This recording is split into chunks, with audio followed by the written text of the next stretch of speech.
Salam damai sejahtera, sahabat Oase Rohani Katolik dimanapun Anda berada. Kita berjumpa kembali pada kesempatan hari ini, hari biasa, pekan biasa ke-14.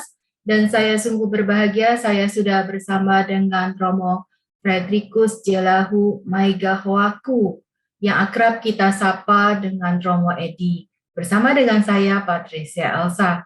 Mari sekarang kita berkenalan dan menyapa dahulu Romo Edi. Romo, apa kabar Romo? Salam jumpa. Kabar baik, Pak Elsa. Sehat-sehat.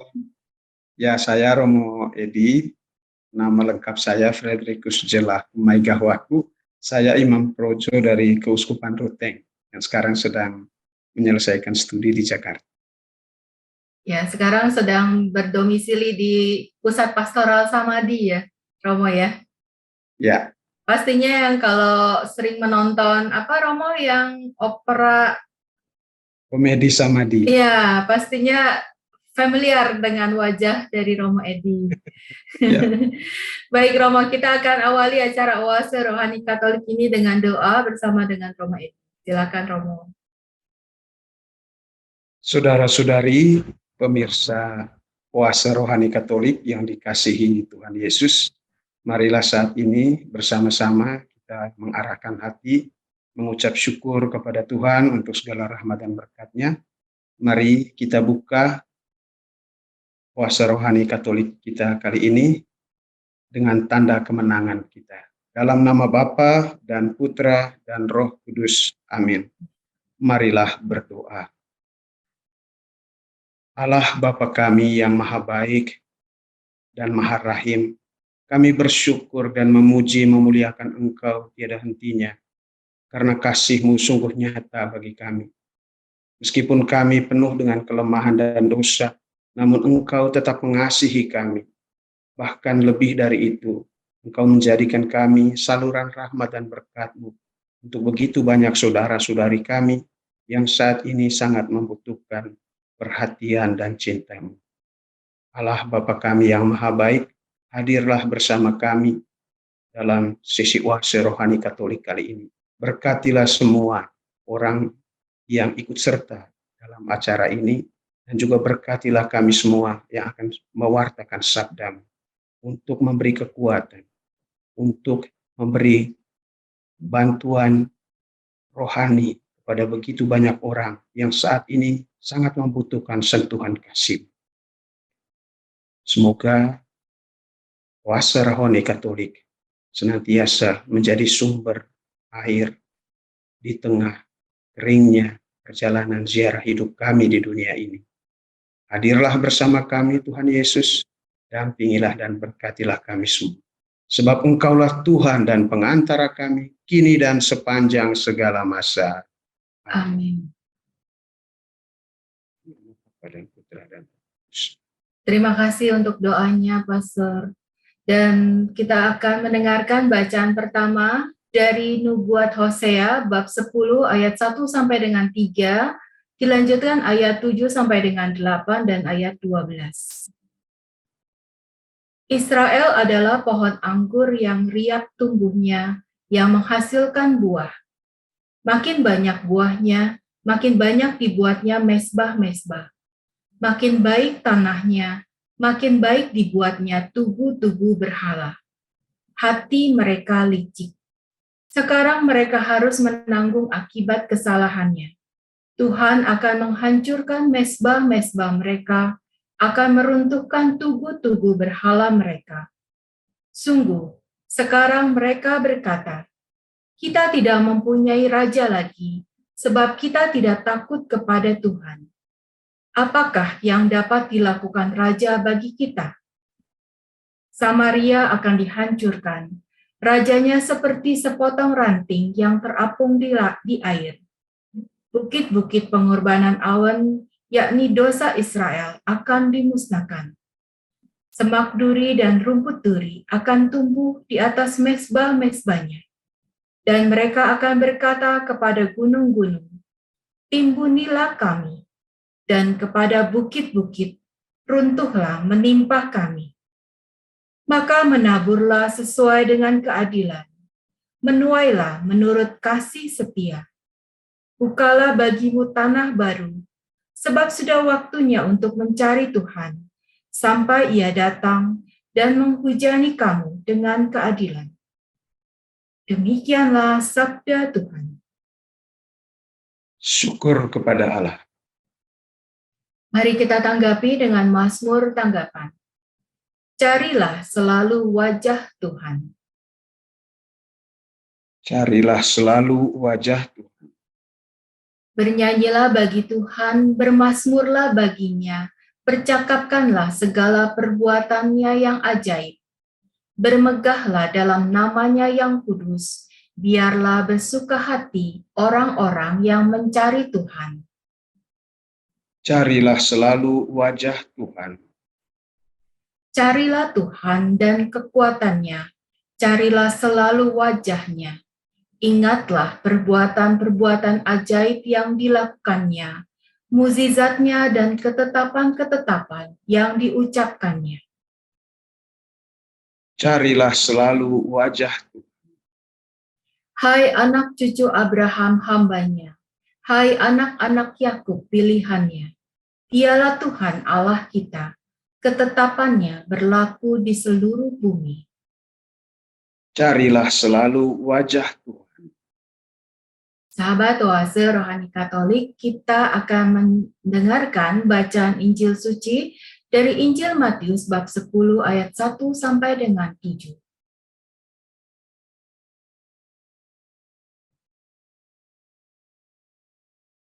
Haleluya, haleluya,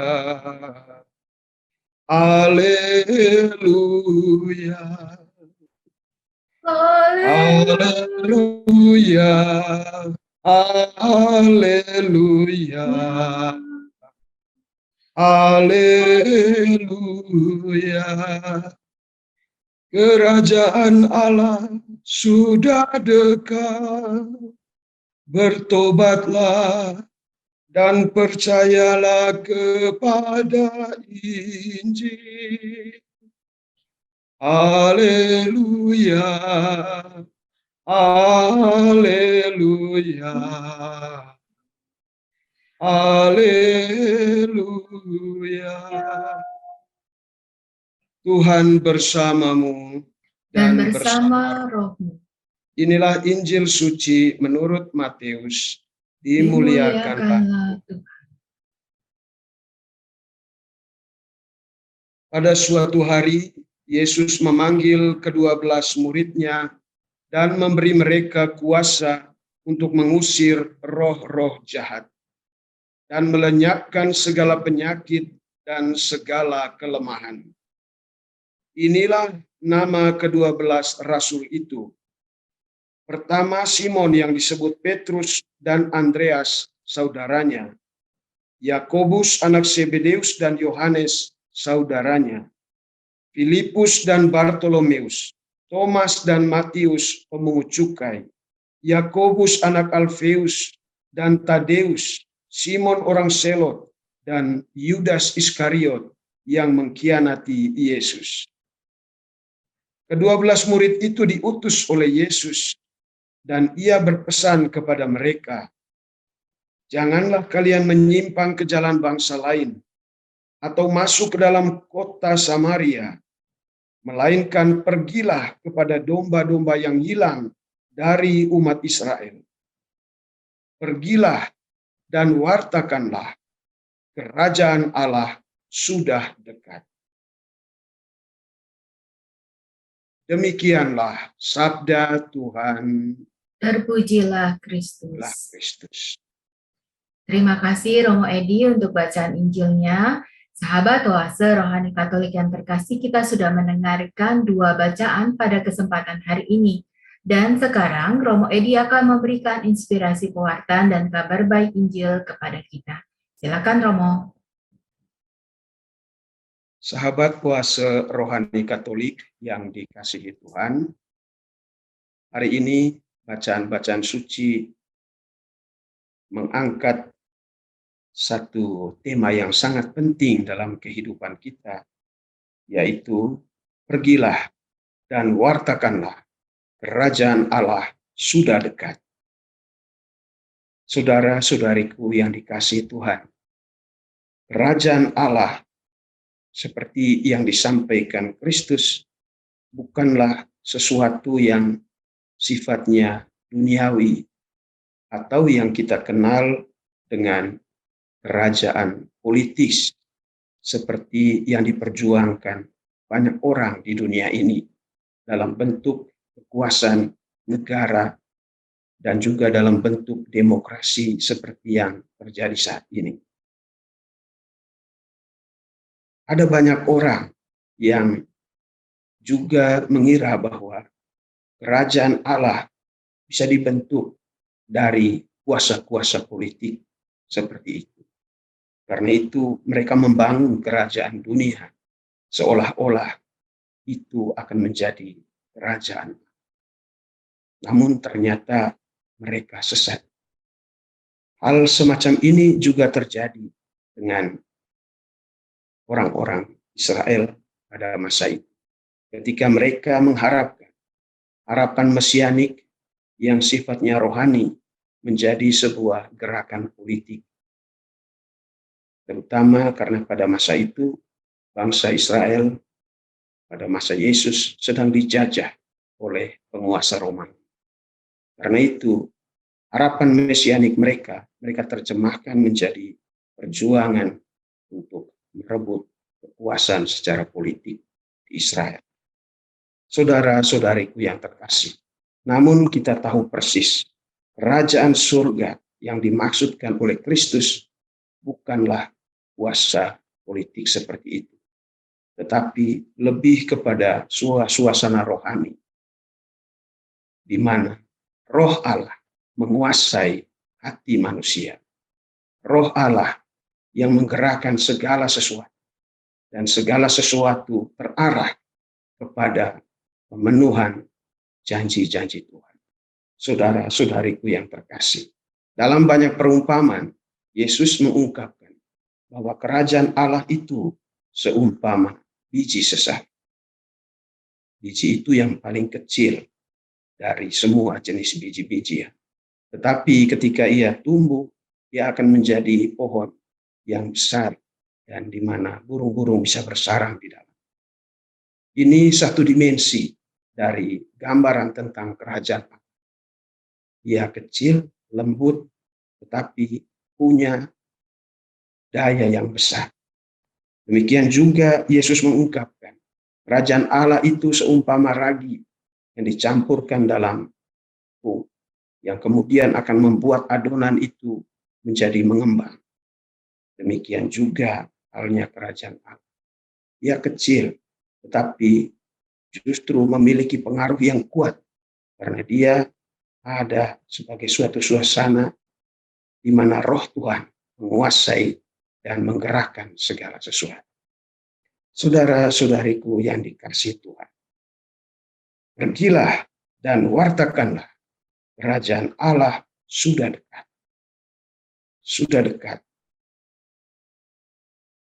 Sudah dekat bukan terutama dalam arti jarak secara fisik, tetapi bahwa Tuhan sudah datang dan selalu ada menunggu kita dengan penuh kerinduan supaya kita berbalik kepadanya. Itulah kerajaan Allah sudah dekat. Betapa Tuhan rindu supaya semua umat manusia kembali kepadanya.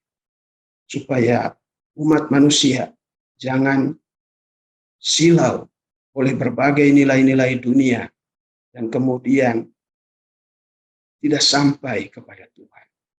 Supaya manusia jangan jatuh ke dalam berbagai pencobaan.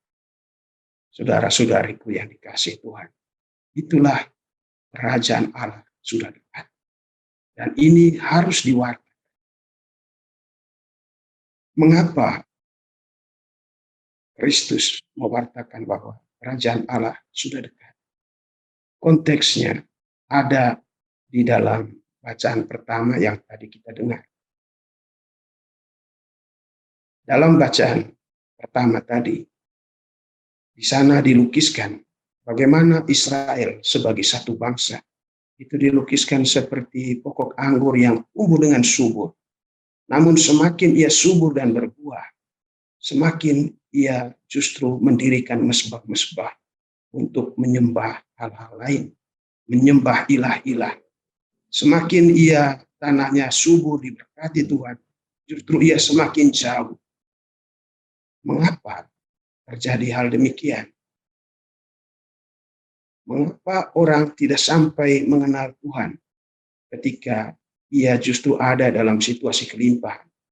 Saudara-saudariku yang terkasih, gerakan dari dalam hati orang yang didorong oleh egoisme itu mendorong dia untuk justru menyembah ambisinya sendiri, menyembah egonya sendiri, sehingga ia lalu membuat Allah dari gambaran dirinya sendiri, sehingga yang disembahnya bukan Allah yang sejati, tetapi Allah yang ia ciptakan sendiri dalam berbagai bentuknya.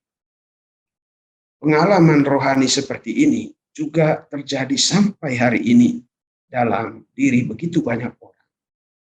Kalau kita melihat perkembangan dunia dewasa ini, kita mungkin bisa membacanya dalam terang bacaan yang pertama tadi. Bagaimana ada banyak gerakan di dunia ini saat ini, ketika orang, entah dia sadar atau tidak, memiliki kerinduan yang besar untuk berjumpa dengan Tuhan. Ada banyak orang yang melakukan gerakan-gerakan untuk kembali, untuk mentaati agama, ajaran agamanya dengan sungguh-sungguh. Namun, saudara-saudariku yang terkasih, seringkali gerakan itu tidak sampai kepada Tuhan. Mengapa? Karena orang justru terjebak di dalam menyembah agama dan bukan menyembah Tuhan.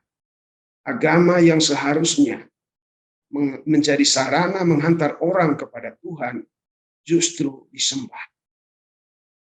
Justru dijadikan alat untuk mendominasi orang-orang lain. Dijadikan alat untuk menyalah-nyalahkan orang. Dan karena itu, mereka tidak sampai kepada Tuhan yang sejati, yang menantikan setiap manusia dengan penuh kerinduan. Saudara-saudariku yang terkasih, inilah situasi yang dihadapi begitu banyak orang saat ini. Terutama ketika orang ada dalam situasi kelimpahan, entah kelimpahan secara material maupun kelimpahan secara popularitas maupun kelimpahan secara kekuasaan. Seringkali kelimpahan-kelimpahan itu membuat orang lalu justru menyembah egoismenya sendiri, keinginan hatinya, sehingga ia lalu membuat gambaran Allah bagi dirinya sendiri, dan kemudian juga memaksa orang lain untuk menyembah apa yang diyakininya. Saudara-saudariku yang terkasih, pada titik itulah begitu banyak orang dewasa ini yang disesatkan, yang tidak sampai bertemu dengan Tuhan, justru terbelenggu dalam lingkaran kekerasan, lingkaran yang membuat mereka terbelenggu, tidak bisa keluar dari situasi-situasi berhala yang membuat mereka sesat. Nah, itulah yang dilukiskan dalam bacaan pertama. Ketika umat Israel menjauhkan diri dari Tuhan dan sibuk menyembah keagungan dirinya sendiri, egoismenya sendiri. Saudara-saudariku yang terkasih. Karena itu, Yesus melihat situasi bangsa Israel seperti ini. Dan kemudian ia menggerakkan para muridnya, orang-orang yang dipilihnya, untuk mewartakan kerajaan Allah sudah dekat. Ini adalah sebuah gerakan untuk mengajak setiap orang supaya bertobat, supaya bermetanoia, supaya berbalik dari jalannya yang sesat, supaya bisa menjumpai Tuhan yang sejati, Tuhan yang menanti kita dengan penuh kerinduan. Karena itu, Yesus mengutus rasul-rasul yang dipilihnya, yaitu 12 orang. Dan menarik dari bacaan Injil tadi, kalau kita melihat siapa rasul-rasul ini. Rasul-rasul ini adalah orang-orang biasa. Orang-orang dari Galilea, sebuah kampung kecil di wilayah Israel. Dan mereka, orang-orang Galilea, bukanlah termasuk elit, baik secara politik maupun religi keagamaan. Mereka adalah orang-orang biasa sehari-hari. Dan justru Yesus memilih mereka, orang-orang biasa ini, untuk mewartakan kabar baik yang sangat penting, bahwa kerajaan Allah sudah dekat. Tentu kalau dalam perhitungan manusia, kita akan berpikir bahwa apakah mungkin, apakah bisa orang-orang biasa ini melakukan tugas pewartaan yang sedemikian besar ini. Namun saudara-saudari, ternyata kuasa Tuhan, roh Tuhan justru menyertai orang-orang kecil ini untuk memberikan kesaksian, untuk mewartakan bahwa kerajaan Allah sudah dekat. Kalau kita melihat pribadi Simon Petrus, dia juga selain orang yang baik, tetapi juga punya kelemahan. Ketika dia penuh ketakutan, dia bahkan menyangkal Tuhan Yesus. Dia penuh semangat, tetapi juga penuh keraguan. Itulah Petrus. Sementara rasul-rasul yang lain juga punya kelebihan dan kekurangan. Kita tahu rasul yang terakhir disebutkan namanya, Yudas Iskariot, bahkan adalah seorang yang kemudian akan menjual Yesus, mengkhianati Yesus dan juga murid-murid yang lainnya. Apakah Yesus tidak tahu tentang mereka dan segala sikap dan perilakunya seperti itu? Yesus tahu, Tuhan tahu kita semua. Tetapi dia menggunakan kita yang memiliki berbagai macam kelemahan untuk menjadi alat di tangan Tuhan. Karena itu kita belajar dari para rasul ini, bahwa kita seburuk apapun, kita semua dipanggil untuk menjadi orang-orang yang mewartakan bahwa kerajaan Allah sudah dekat.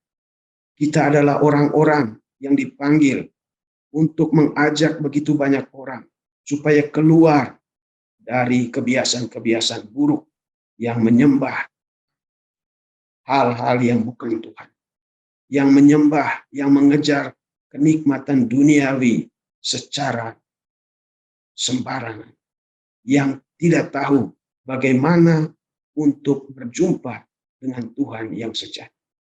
Saudara-saudariku yang terkasih, inilah warta kabar gembira bagi kita, bahwa meskipun kita penuh kelemahan, tetapi Tuhan memanggil kita, menggunakan kita, melibatkan kita dalam karya besar, supaya semakin banyak orang yang bersatu boleh masuk ke dalam kerajaan surga, kerajaan. Ya, baik Romo Edi, sangat inspiratif sekali apa yang sudah Romo sampaikan. Dan tadi Romo katakan juga bahwa Tuhan melihat semua orang dan kita dijadikan juga sebagai saksi dan juga rasul-rasul yang bisa mewartakan Injil kepada semua bangsa dan kepada semua orang. Tidak melihat apakah itu berasal dari daerah yang terpelosok, apakah seseorang yang biasa-biasa saja, tapi semua orang dipakai untuk menjadi pewarta. Kita akan jeda dahulu ya Romo, dan sahabat Oase Rohani Katolik tetaplah menonton acara dan juga mendengarkan acara Oase Rohani Katolik ini.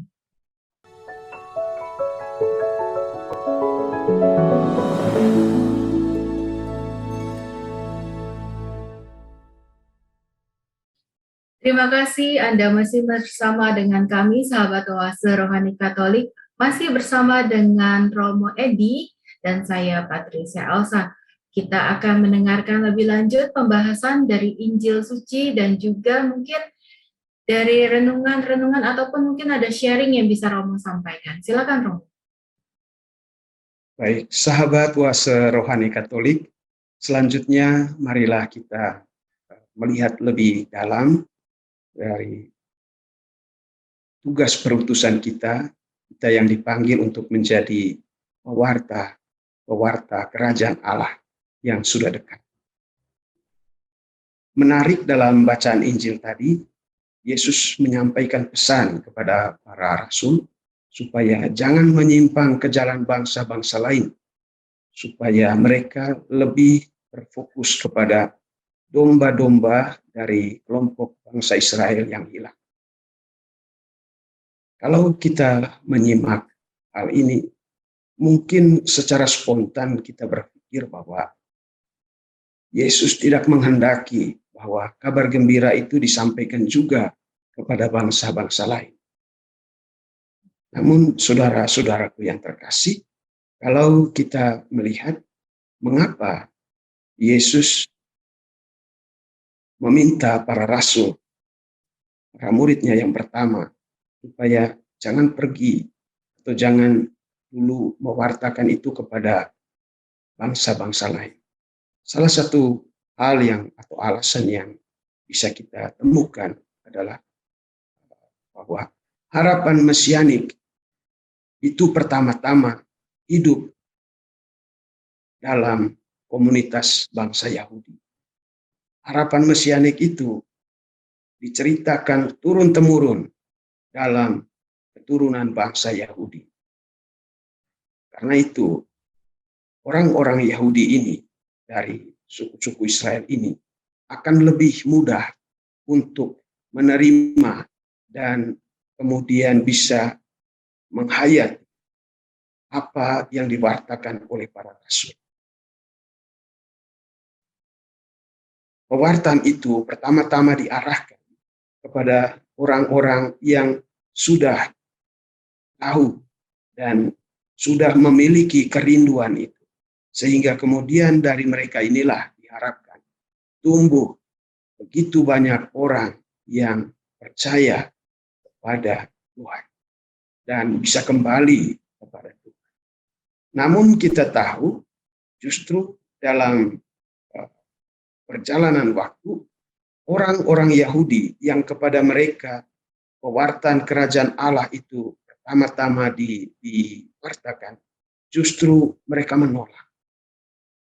Dan di sana menjadi jelas kelihatan bagaimana harapan mesianik itu telah dibelokkan dari tujuannya yang sejati untuk berjumpa dengan Tuhan, telah dibelokkan kepada nilai-nilai dunia, terutama oleh kepentingan politik, karena konteks situasi sosial masyarakat pada masa itu sedang ada dalam penjajahan oleh bangsa Roma.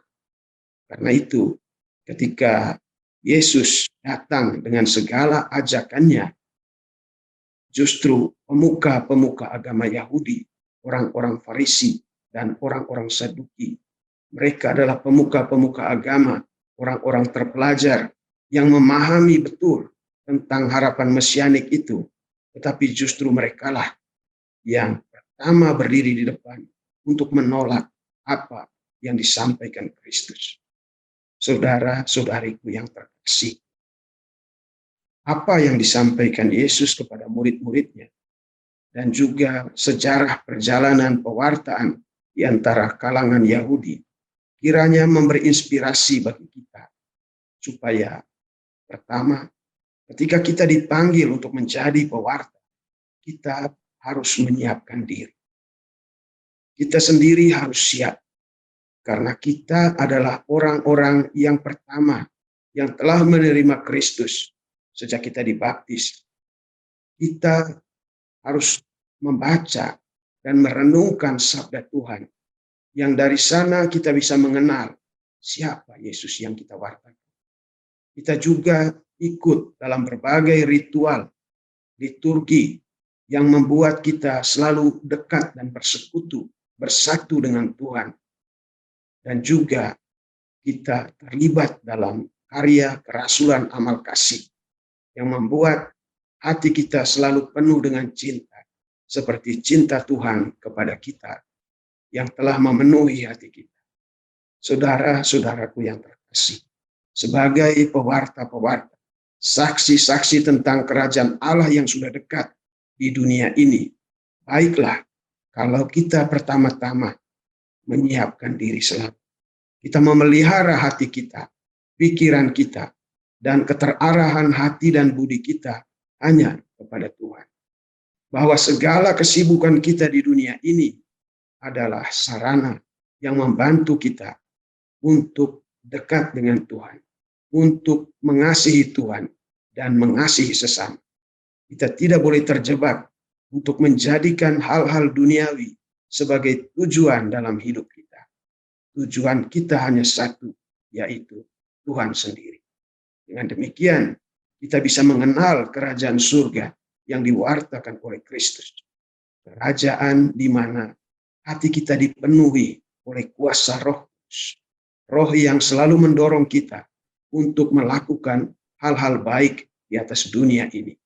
Roh yang mendorong kita untuk senantiasa berbela rasa dengan orang-orang yang terpinggirkan.